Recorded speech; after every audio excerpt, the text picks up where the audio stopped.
So he created him literally a new type of light bulb that we use today. If you look at the high efficiency energy light bulbs with the 2 prongs instead of the 1 prong, Nikola Tesla invented that. Edison turned on him. So he said, well, I'll just use another one of my inventions called remote control. He actually was the first one to make remote controls, right? And so, yeah, he was in that, right? And again, he had a remote control boat. A remote control boat. Back in... Yeah. Yeah, that was like... It was the early 1900s, so that was just kind of like unheard of. He created the remote control. And he also, people don't believe this, he's the one that actually invented the radio. Another guy took credit for it, but that was one of the probably the best examples of like parallel development, right? Because then you had Marconi's radio transmission technology, and it was like parallel development, right? They both kind of came up with it at the same time. So now, having said that, I'm gonna prop this guy up a little bit here as well. Most geniuses, I'm being very honest when I say this, right? Most geniuses, I'm talking about a legitimate genius, you know what I'm saying? They either have a flash of glory and they phase out, or they never see anything they work on ever come to fruition, right? And I can give you an example of one of the good examples is Bobby Fischer was a famous chess player. He was extremely, extremely intelligent, probably the best chess player that ever lived. And he's damn near clinically insane right now, right? Like he had his flash and then he just basically, it's called the Grandmaster curse. Most grandmasters of chess usually end up going into a form of psychosis that can never be broken. Most people come up and say, hey, look, you know, this is how this will work, A, B, C, and D, and they never see it come to pass ever in their lifetime.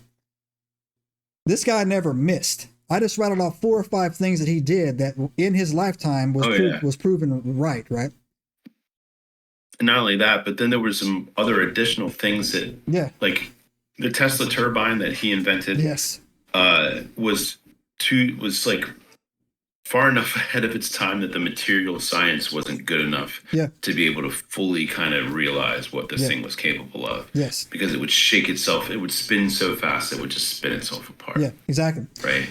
Yeah, 100%. So like he never missed. Everything this guy said and everything this guy did was a hit. And to the point of it, if he would have been just a little bit ruthless or had guys like me in his circle, one of those things would have made him a bazillionaire, right? And he would have been able to do everything. But he was too nice. He was really too nice. He didn't fight back. Well, I mean, he just moved on. That was the thing. Like, he's a European immigrant. Yeah. Right. You know, English probably isn't his first language. He's got to negotiate. He's expecting these American scientists to follow kind of like that scientist code, right? Of, you know, we're all in this together kind of deal.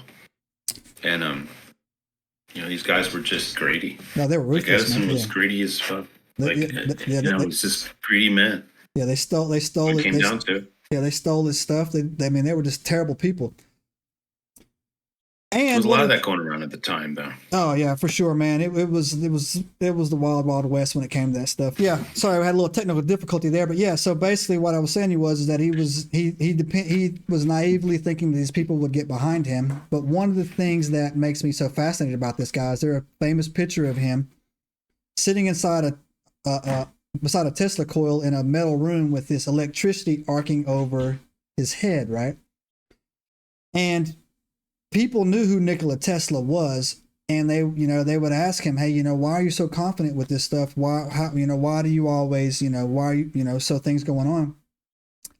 And he had told them that he had gotten radio signals from outer space that was telling him how to do these things, right? And he also was really big on these numbers, 3, 6, and 9. He always used to tell them, hey, look, if If you ever decode the meaning of the numbers 3, 6, and 9, you'll have decoded the mysteries of the universe, right? So this dude, and again, there's a famous quote out there that they try to hush up. Like I said, Albert Einstein was highly propped up because he was very charismatic, right? People liked talking to him. He went to parties. He was a womanizer, and he was a drinker. So he would make the rounds. So everybody, hyped him up as being, the smartest ever. They asked him a question one time. They're like, "Hey, Albert, what's the smartest physicist on the planet have to say about this?" And with a straight face, he goes, "I don't know. You need to go ask Nikola Tesla." Subscribe now and turn on the notifications to join us on this extraordinary journey into the unknown.